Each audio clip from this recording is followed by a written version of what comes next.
A paz, meu discípulo, minha discípula, nós estamos fazendo o nosso primeiro vídeo sobre esse estudo de fundamentos e o tema que nós vamos abordar agora é o Evangelho do Reino. Quero dizer para você que esse assunto ele é muito importante, então seria interessante que você pegasse aí papel, caneta para você anotar, para a sua memorização e que você prestasse bastante atenção, porque eu tenho certeza que esse conteúdo ele vai fazer toda a diferença na sua vida, tá bom? Vamos lá então. A primeira coisa que eu quero dizer para você é que Deus criou o homem para viver uma vida de paz e ter vida eterna. E infelizmente, o homem, por não se submeter a Deus, ele perdeu essas duas coisas. Ele deixou de viver essa vida pacífica e aí começou a viver uma série de crises e também ele perdeu o direito à eternidade. Bom, como nós podemos ver isso nos dias de hoje? Nós estamos cercados de situações em que a gente só vê as pessoas passando por uma série de coisas que estão trazendo sobre elas uma série de sofrimentos.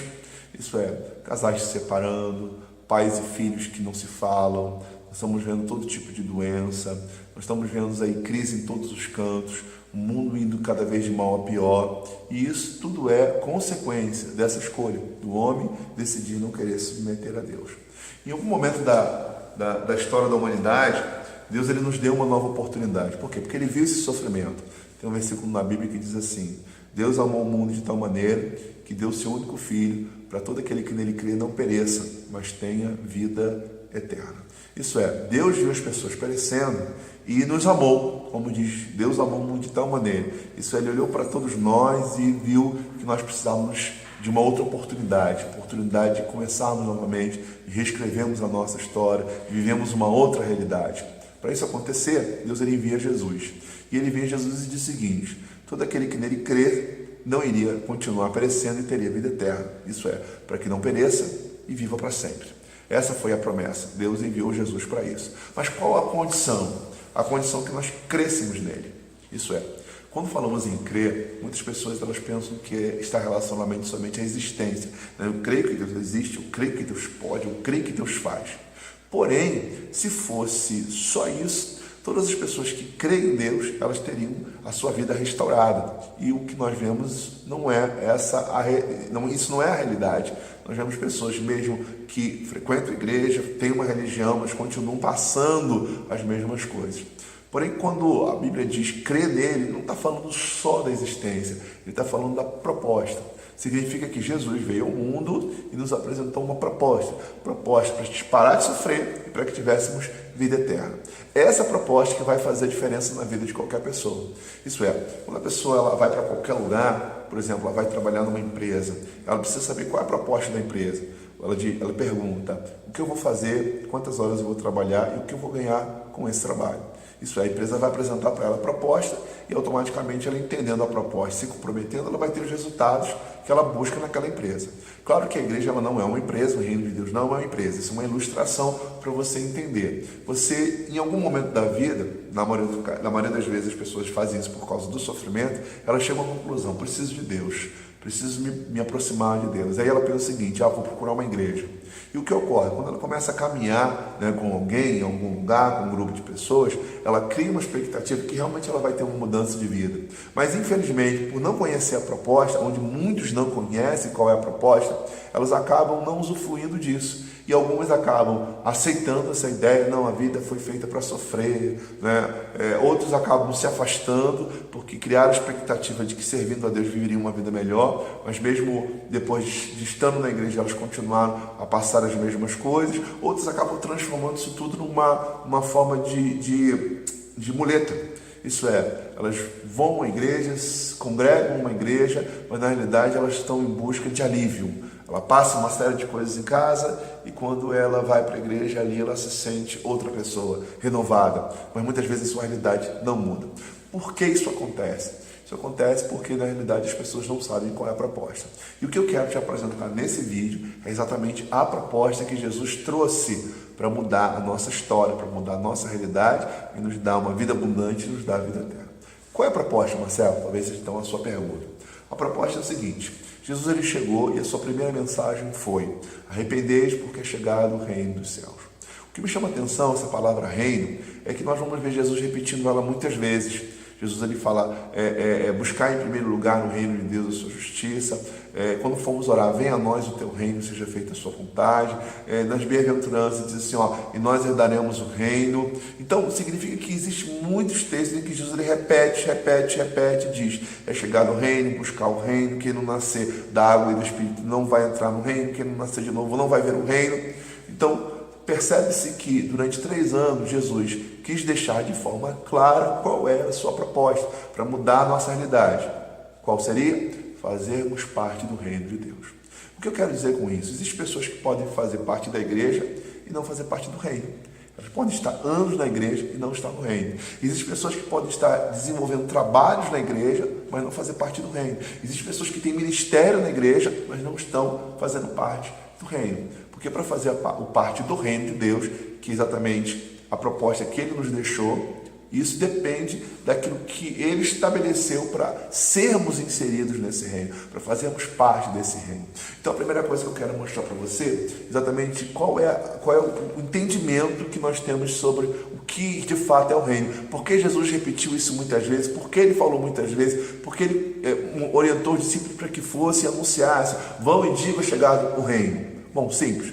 Veja só, lá no início, na criação, nós percebemos o seguinte: Deus criou o homem, mas porém o homem vivia debaixo de orientações, ele vivia debaixo de regras. Deus disse para o homem o seguinte: olha, você vai estar no jardim, você vai lavrar, guardar o jardim, mas a árvore que está no meio do jardim dela você não pode comer. Então existiam regras. Significa que o homem não poderia fazer o que dava na cabeça, ele não poderia viver uma vida de qualquer maneira. Existiam regras que precisavam ser praticadas. O que aconteceu? Adão não se submeteu a essas regras. Isso é, Deus falou que da árvore que estava no meio do jardim, ele não deveria comer daquele fruto, ele não deveria se alimentar daquele fruto, porque se ele assim o fizesse, ele morreria. A palavra de Deus nos mostra Satanás tentando, a esposa de Adão, Eva, sugestionou ela que ela sim o fizesse, que ela comesse. Ela disse, não, olha, Deus disse que se eu comer desse fruto eu vou morrer. E aí a serpente, o diabo usando a serpente, falou para ela o seguinte: olha só, se Deus sabe que se você comer você não vai morrer, mas você vai saber o bem e o mal. E aquilo foi uma tentação para ela. Isso é, Deus vinha todos os dias na virada do dia trazer para Adão, trazer para Eva o conhecimento da sua vontade.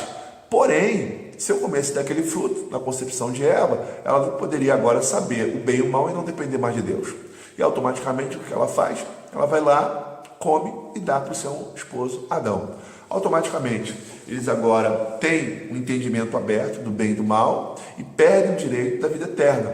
E o que ocorre? Deus, na virada do dia, vai encontrar-se com Adão e naquele momento Deus pergunta: Adão, você comeu do fruto que eu disse que você não deveria comer? Na realidade, Deus não sabia? Claro, Deus sabia que Adão tinha comido, mas por que ele perguntou? Porque ele esperava que Adão manifestasse arrependimento. Ele esperava que Adão dissesse: olha Deus, eu errei, eu estou todo errado, eu desobedeci, eu não deveria ter feito. E acredito que se isso tivesse acontecido, Deus teria dado ali a ele mesmo uma nova oportunidade. Porém, Adão não fez isso que ele fez. Ele foi e transferiu para Eva e disse: não, foi a mulher que você me deste. E aí, quando ele transferiu a culpa para Eva, Deus vai até Eva e diz: Eva, você comeu e deu ao seu marido? E naquele momento, o que Eva ela fez? Ela disse: olha, foi a serpente. E automaticamente Deus percebeu o seguinte: eles, além de desobedecerem, não haviam se arrependido. Porque se tivessem arrependido, não ia justificar. Eles iam simplesmente reconhecer que tinham errado. E por causa disso, entrou na vida de Adão e da Eva e da humanidade o sofrimento. O que acontece? Jesus ele vem, vendo as pessoas perecendo, ele traz a proposta inicial. Qual era a proposta? De Deus voltar a reinar. Isso é, a proposta de Deus, quando criou o homem, é que Deus tinha o governo, Deus reinava, Deus orientava, Deus cuidava da vida do homem. O homem abriu mão disso, aceitou a proposta da independência, ele achou que comendo daquele fruto ele poderia viver bem, porque ele ia saber o bem e o mal, então ele poderia fazer as escolhas, e dali em diante começou uma série de situações de sofrimento, de perdas, e aí vem Jesus agora e novamente restaura essa proposta. Qual é a proposta? A proposta do reino. De Deus voltar a reinar, de Deus voltar a governar a nossa vida. A questão é que para que Deus governasse, havia condições. Por isso ele começa pregando, dizendo: arrependei-vos porque é chegado o reino dos céus. Então a proposta de Jesus é que para fazer parte do reino, eu precisava dar o primeiro passo, eu precisava me arrepender. Nós vamos falar isso de forma mais pontual no próximo vídeo, mas de antemão eu quero que você entenda o seguinte: veja só, o que vai levar você ao sucesso, que vai levar você à vida eterna, que vai levar você a uma transformação profunda, é se você tiver uma vida de submissão a Deus. Isso é, Deus reinar na sua vida, Deus controlar a sua vida. Marcelo, defina para mim então o que é o reino de Deus. O reino de Deus é o abandono da minha independência. Eu quero que você escreva isso aí, grave isso aí, não esqueça nunca mais. O reino de Deus é o abandono da minha independência e da minha rebelião para uma vida de total submissão a Deus. Então, para você viver o reino de Deus, o reino de paz, justiça, alegria, como diz o apóstolo Paulo, você precisa exatamente entender o seguinte: eu não posso ser mais independente e eu não posso ser mais rebelde. E você entendendo esses dois princípios, com certeza você vai estar entendendo, se preparando para fazer parte desse reino, que é o reino de Deus. O reino de Deus, ele não é a estrutura, ele não é a igreja, ele não é o prédio, ele não é o culto. O reino de Deus é a vontade de Deus derramada em nossos corações. E é isso que ele quer que a gente viva a sua vontade. Para isso, você precisa abrir mão da independência e da sua rebelião. Marcelo, na prática, como é que isso funciona? Veja só. Na vida, nós erramos, isso é, sofremos, na maioria das vezes, por causa dessas duas coisas. Primeiro, fazemos escolhas erradas. Por que a gente faz escolhas erradas? Porque a gente é independente. Estou sofrendo no meu casamento. Você escolheu o marido errado. Eu estou sofrendo, montei uma sociedade, e a sociedade fez eu perder o dinheiro que eu tinha. O meu sócio me enganou.